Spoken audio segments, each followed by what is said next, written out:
අද අපි අරන් යන්නේ තිබ්බටු මැල්ලුම නිවැරදි ආකාරයෙන් සකස් කරගන්නේ කොහොමද කියන එකයි. මේ වගේ තිබ්බටු ග්‍රෑම් 100ක් විතර අරගෙන සෝදලා පිරිසිදු කරගෙන ඒක භාජනයකට දාලා වතුරයි කහ කුඩුයි ලුණුයි මික්ස් කරලා මේක අපි තඹ ගන්න ඕනේ.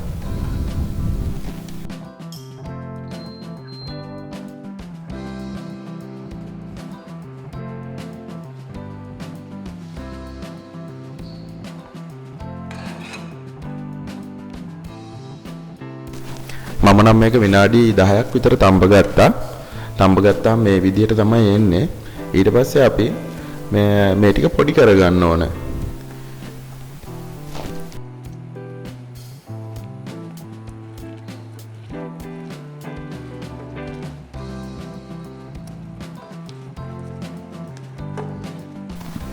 ඊළඟට මේ ටික මේ විදිහට පොඩි කරගත්තාට පස්සේ අපි මේක පැත්තකින් තියලා අපි ඊළඟට ගන්න ඕනේ මේක හදන්න සෝස් පෑන් එකක් අරගෙන ඒකට තෙල් ස්වල්පයක් එක්කලා අපි මේකට දානවා සුදු ලුණු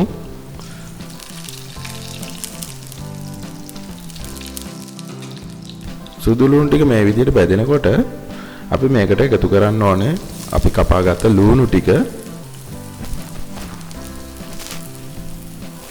ඊළඟට අපි කපාගත්ත අමු මිරිස් කරලයි කරපිංචයි මේකට එකතු කරනවා.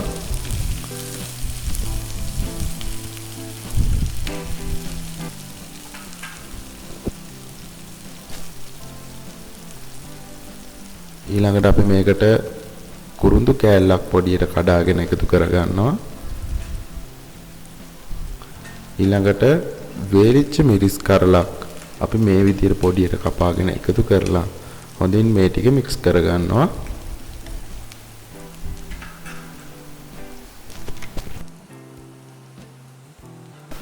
ඊළඟට අපේ ටෙම්පරාදුව මේ විදිහට එනකොට අපි මේකට එකතු කරන අබ ස්වල්පයක්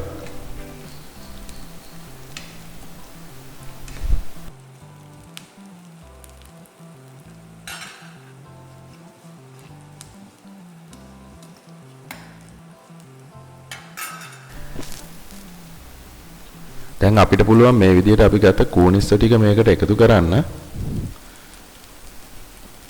එකතු කරලා මේ ටෙම්පරාදුව තවත් අපි මේක ටෙම්පරාදු කරගන්නවා.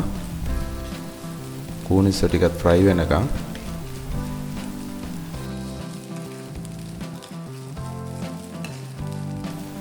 ඉතින් ටෙම්පරාදුව මේ විදිහට මේ හරි ගියාට පස්සේ අපි පැත්තකින් අරන් තියාගත්ත තිබ්බටු ටික මේ විදිහට අපේ ටෙම්පරාදුවකට එකතු කරගන්න ඕනේ.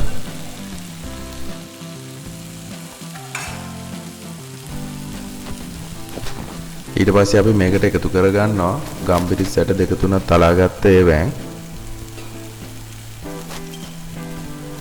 අපිට දැන් මේකට එකතු කරන්න පුළුවන් ලුණු ඔයගොල්ලන්ට අවශ්‍ය ප්‍රමාණයට එකතු කරගන්න පුළුවන්. ඒ කියන්නේ ඔයගොල්ලෝ රසට ගැලපෙන විදිහට. දැන් අපි මේක හොඳට මික්ස් කරනවා.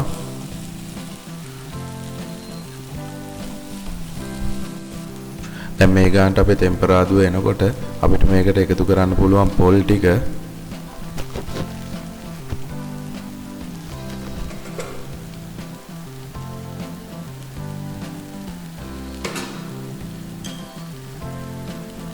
අපි මේ විදිහට පොල් ටික එකතු කරගත්තට පස්සේ අපි ඊළඟට එකතු කරගන්නවා කහ ස්වල්පයක්. කහ ස්වල්පයක් එකතු කළා අපිට පුළුවන් මේ ටික හොඳට මික්ස් කරගන්න.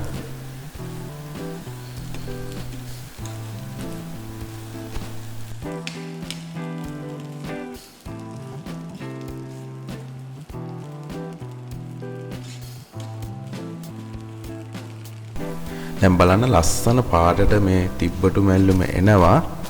මේක හරිම සුවඳයි. ඒ වගේම හරිම රසයි.